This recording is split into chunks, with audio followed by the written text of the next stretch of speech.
Welcome back to the Whole Person Podcast. I am your host, Evan Herrman, and today we're going to be talking about leadership, how an individual such as yourself and including me can learn how to not only lead ourselves, but in the process of learning how to lead ourselves, how we can learn to lead others. But that is just a small portion of what true leadership is. The next portion of leadership is what it means to be led by Jesus and how we allow the influence of his leadership in our life to trickle down into the lives of others. So today I have a special guest, Dr. William Attaway. William became the lead pastor of Southview Community Church. He has many different degrees that if you actually stuck a thermometer in him, it would say he's hot. His leadership and executive coach for Catalytic Leadership LLC company, he founded to help leaders live intentionally, grow, and thrive in their life. And so for our conversation today, I wanted him to come on and talk to us about what it means to allow the Lord to lead us, and then how we can learn to lead ourselves, and then how we can lead others. So, Doctor, welcome to the show. How are you? Evan, thanks so much for having me. I'm great, and it's an honor to be on your show. Thank you. I appreciate it. You know, one of the things that in the intro that I talked about is, actually, I was thinking about, okay, leadership. Well, you need to know how to lead yourself before you can lead others. But then that other thought came like, well, actually, I shouldn't be the one leading myself. I should be letting Jesus lead me. So what does that look like? How does an individual allow Jesus to lead their lives so that they are followers of him? I'm not talking about just biblically and spiritually, although that's a huge part of it.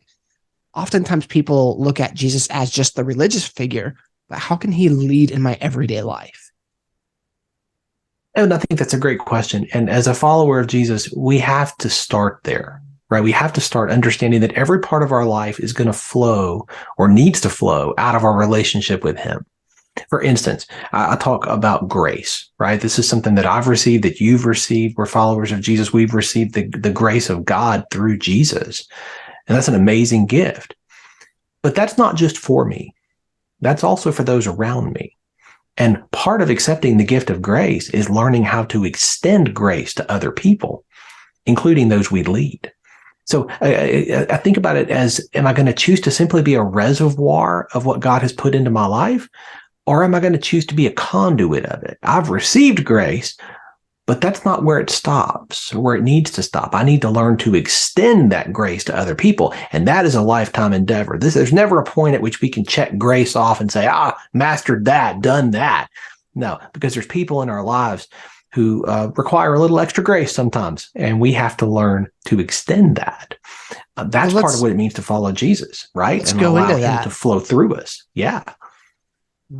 How do you extend grace to someone who, one, doesn't deserve it, or two, they're not deserving of it? Sure. Well, what's the definition of grace?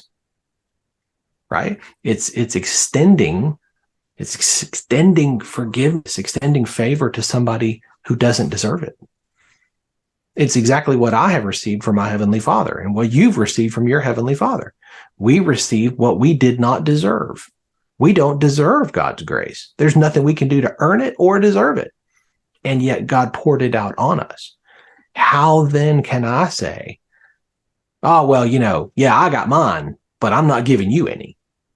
I'm not extending any to you. I think that's the definition of what Jesus would call a hypocrite. Have you ever been a hypocrite? I have so many times. Absolutely. And that's why this is a lifetime effort. This is not a one and done thing. This is not something where you can say, mastered that, finished, don't ever have to think about that again. Now, this is a daily deal. I've got to daily learn to extend what I have received. Yeah. So let's talk about the extension of grace then, in the context, like we've already said, how do you give it to someone who's undeserving, or in a context that is even wrong? We can even take that. We've talked about that in the outer, the person at Walmart, or whatever. But let's take it one Mhm. step further where it becomes really hard. Your spouse. I feel like sometimes Sure. it's harder to extend grace to some of the people that are the closest to you. And I'm the Oh, chief for hypocrite sure. in that area. Yeah, for sure. I mean, I think it's easier in a whole lot of ways to extend grace at Walmart than it is at home.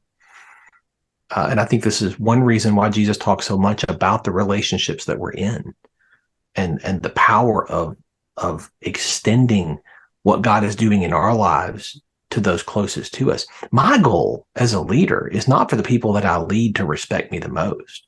My goal as a leader is for those who know me best to respect me the most, Yeah. right? Because they know more about me.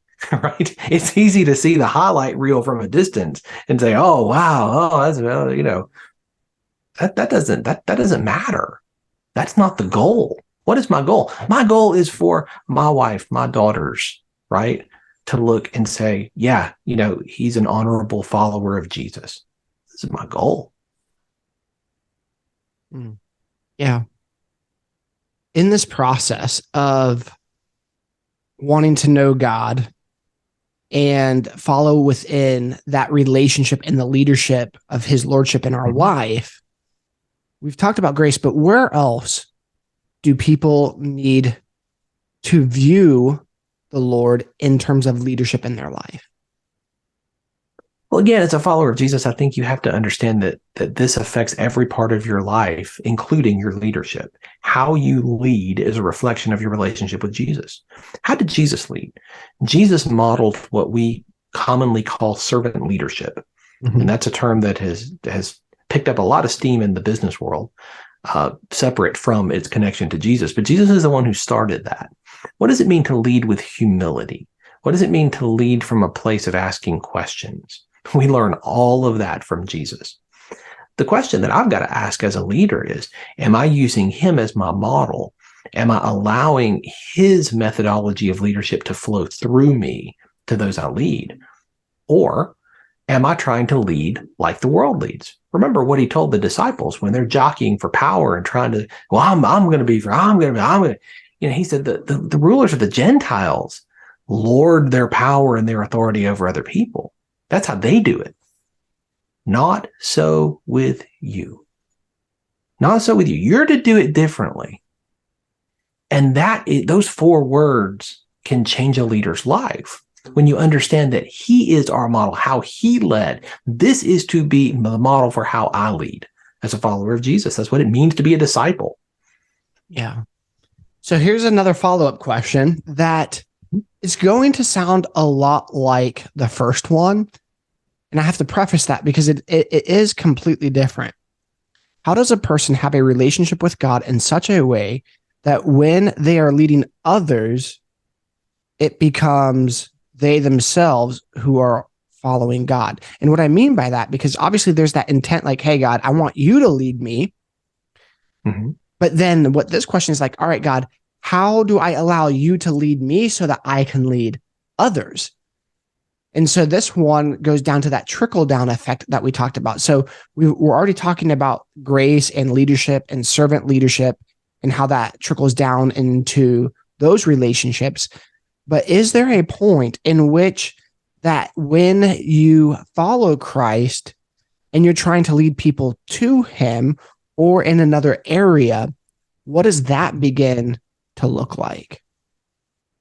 I think it's important to reflect on our own relationship first. I mean, think about the last time you're on an airplane, right? Part of the pre-flight instructions that they give you is if the oxygen masks drop, put it on yourself first, then put it on those with you, traveling with you, right? Your kids or people who can't do it for themselves, but put it on you first. Why is that? Because you can't help anybody any farther than where you are. If you're not taking care of yourself, you're not going to be able to lead anybody else to a place of health. Well, the same principle is true in leadership. I can't lead you any farther than I've been. Right. I've got to make sure I'm daily investing in my relationship with Jesus if I want that to flow through me and to you. That's got to be a daily endeavor. This can't be here and there, as I think about it, as I feel like it, whenever there's a quiver in my liver that makes me start to shiver, okay, then I'll invest in that relationship. But only then. No, this has got to be a discipline. This has got to be a discipline, just like every other part of our lives. Do you feel stuck in your life? Do you feel that you don't know your gifts and your talents? You feel like your past is somewhat holding you back? Well, I have a coaching program called Your One Degree. Well, we help you find the skills that drive your life and that give you energy. And we also identify the things that also drag you down so you know how to stay away from them. We help you rewrite your past and the stories and the lies that you've told yourself so that you can break through the things that are holding you back and stuck.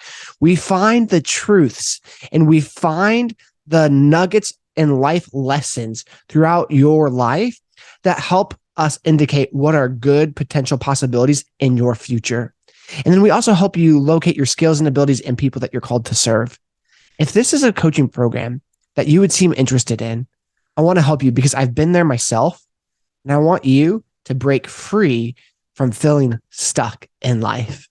Go ahead and reach out to us, Evan at evanherrman.com, EVAN at EVANHERRMAN.com for the program, Your One Degree. Thank you so much. And back to the show.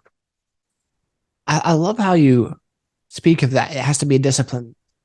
Because as we talked about in the intro, you have to learn how to lead yourself.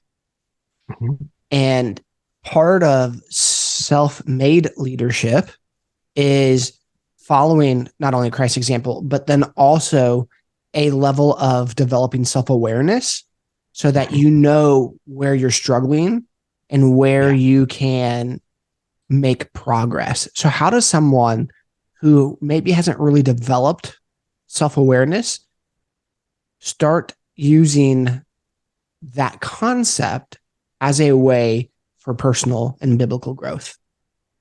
It starts with what I call a teachable spirit. You have to make a decision every day that I'm going to learn from every circumstance, every conversation, every relationship that I'm in. You can learn from anybody, Evan. Sometimes you learn what not to do. Right. That can be incredibly valuable. Okay. So I'm going to start with my mindset. I'm going to start with choosing to have a teachable spirit. God, teach me today. Open my eyes, open my ears, open my heart to what you want to teach me in every circumstance today. That's where it begins. Now, often we can't see the whole picture because we're in the frame. And it's really difficult to do that. And that's part of self-awareness. Part of raising your self-awareness is seeing your blind spots. And they're called blind spots for a reason. You and I can't see our own. That's where community helps, having someone around us who is going to help us see what we can't see. And that's part of what I do as a coach. I help leaders to see what they can't see, to help them identify their blind spots and address their blind spots.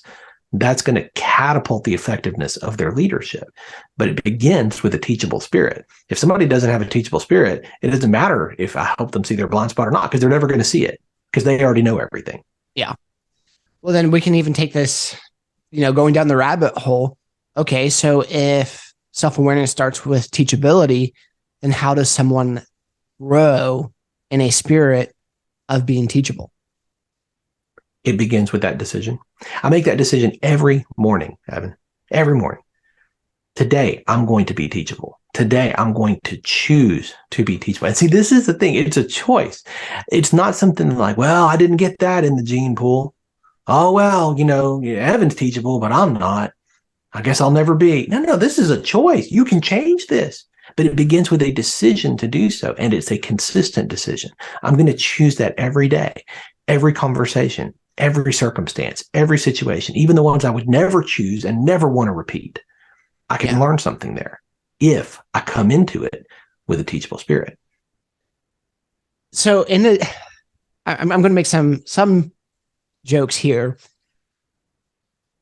I feel like that's one of my greatest attributes is the fact that I'm very teachable, both from someone's experience who's maybe not done so well, or in a situation where it's like, man, I messed up. How can I do better? I'm Mm. always looking to grow.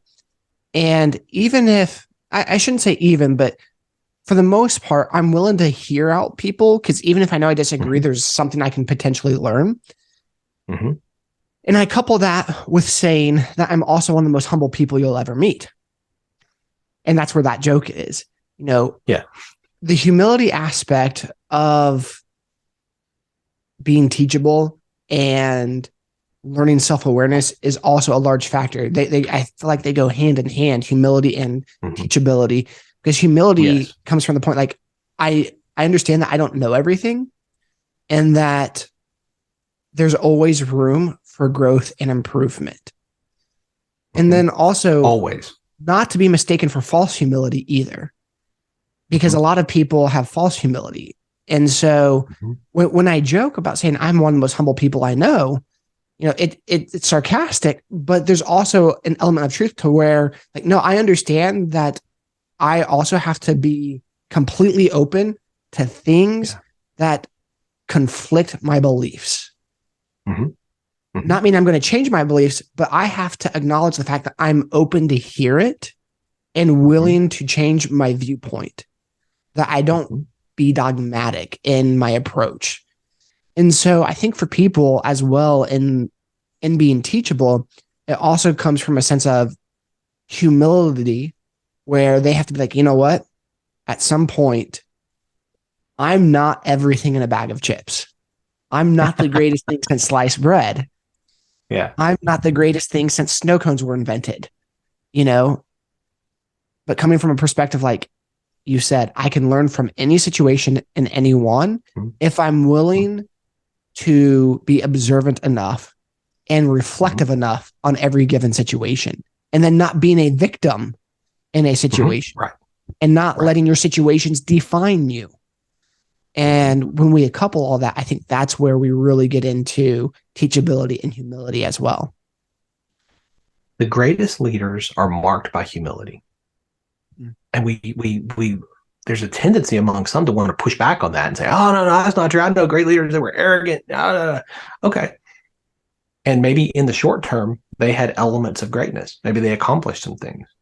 But in the long run, humility wins 100% of the time. There's a famous book Jim Collins wrote called Good to Great. Another one of his called Built to Last. Fantastic books. But he talks about this. And he is a social scientist par excellence. I mean, he's fantastic at his research. Very, very painstaking. And he studied what makes companies and organizations move from being simply good to being great. And one of the things that he said was that these leaders who accomplished that leap were marked with humility. That's fascinating to me. Where did that come from? John Dixon, in his book Humilitas, wrote about this. And he said, before Jesus, humility was not seen as a virtue. It was a vice. It was something you wanted to avoid at all costs. Jesus taught us the value and the power of humility. And we've been unpacking that for 2,000 years. We're still unpacking it.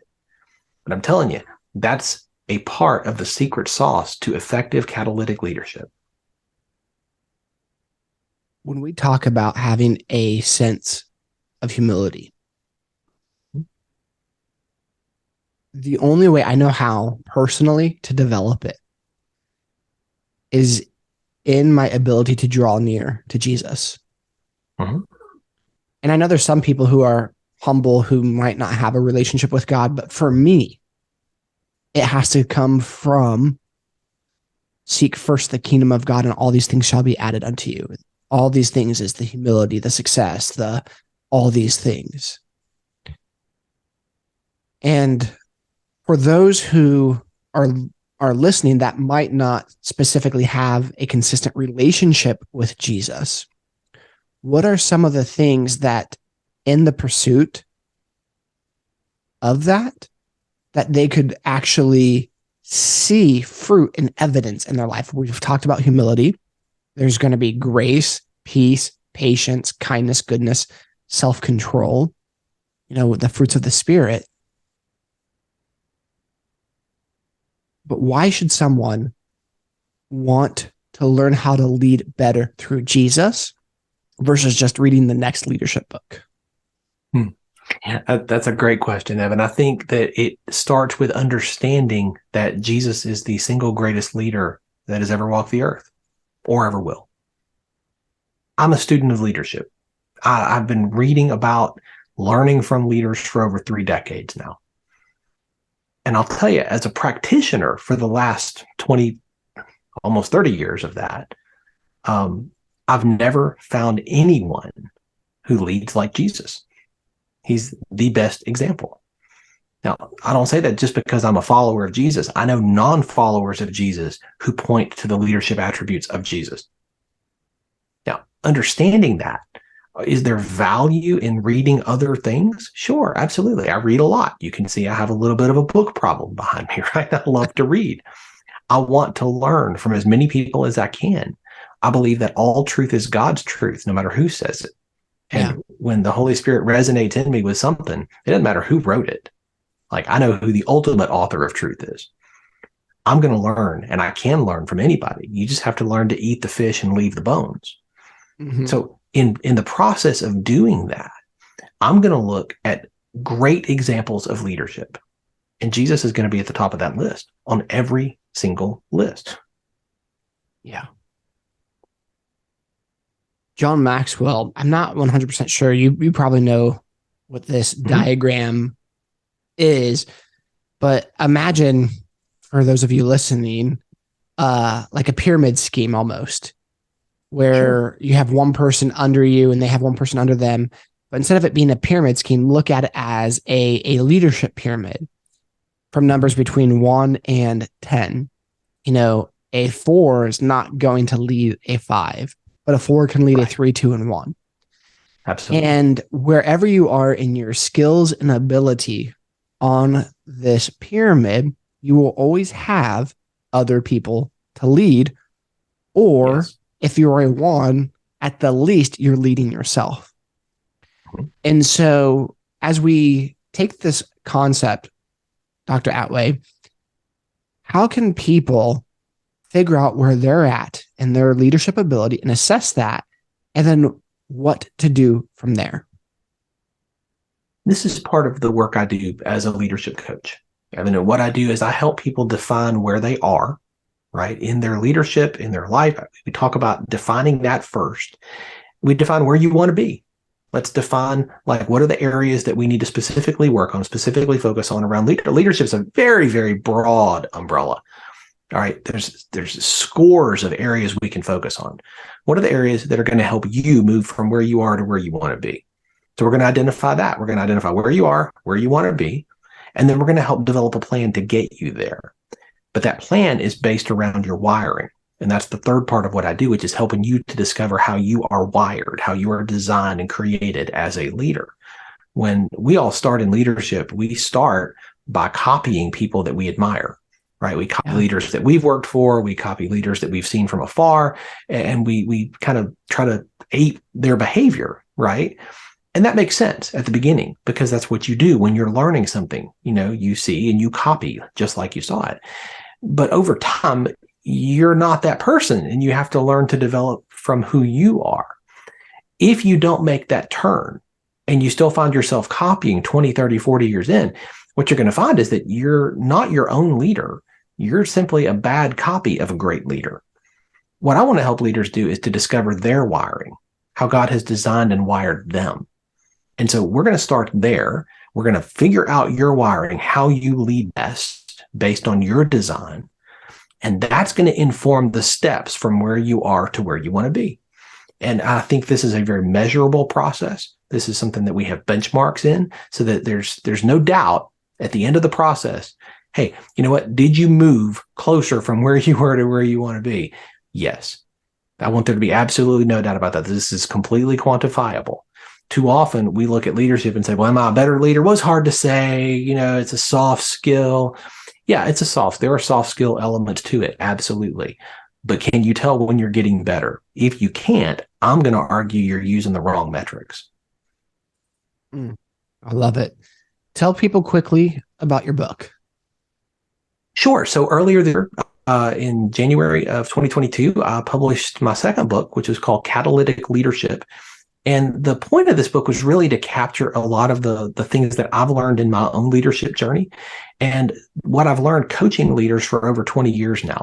I've coached leaders in the government space, in academia, small business owners, C-suite leaders, and in coaching them and helping them to grow and develop, I found there are threads or principles that run through a lot of those conversations. So in the book, I've captured 12 of those. And 12 of these principles that a leader can take, read, learn from the experiences of other leaders and from me, and begin to apply in their own journey wherever they are. It's incredibly actionable. It's incredibly conversational. I wanted it to feel like we're sitting across a table having coffee. So my goal is to get this book into the hands of as many leaders as I can. I'll offer to your podcast listeners, if they go to catalyticleadershipbook.com, we'll give a free copy of the book to them. They just have to be willing to pay the shipping so I can get it there. Again, catalyticleadershipbook.com. And the goal is to help leaders get better, whether it's through the writing that I can reach more leaders or through the coaching that I do, through the speaking that I do. I want to help leaders get better because when we do that, and that affects everything. That affects their team, their organization, their company. That affects their family, their home, their spouse, their kids. It affects everything. And that's why I've focused my work with leaders. I want to end the show with the last 3 questions that I have for you. No right or wrong answer. What's the best decision you've ever made? Following Jesus. What brings you peace? Boy, that's an onion of a question, isn't it? Mm-hmm. What brings me peace is when I know I'm doing what God designed me to do. That's good. It's a real good answer. If you're not flowing in that gift or that calling, I can definitely see that. What lie are you currently telling yourself? I think the enemy will give you all manner of lies that become a soundtrack in your mind, to quote John Acuff.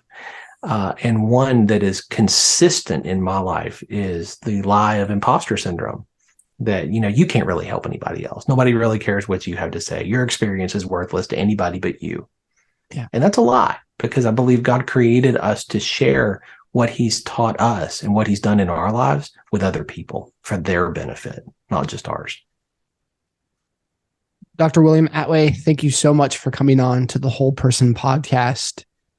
It has been a wealth of knowledge and learning and growth for both me and my audience. So I want to say thank you very much. Where can people follow you at? Evan, thanks for having me. It's really been an honor to be here. Folks can find out more about what I do at catalyticleadership.net, or they can connect with me and follow me on LinkedIn. That's where I share a lot of what I'm currently learning. Perfect. Okay, I paused here, Jay. Edit this part out. I'm going to wrap it and then go ahead and stay on, okay? Great, no problem. All right. Well, again, thank you so much for coming on to the show, and have a great day, okay? Hey, you as well. Take care.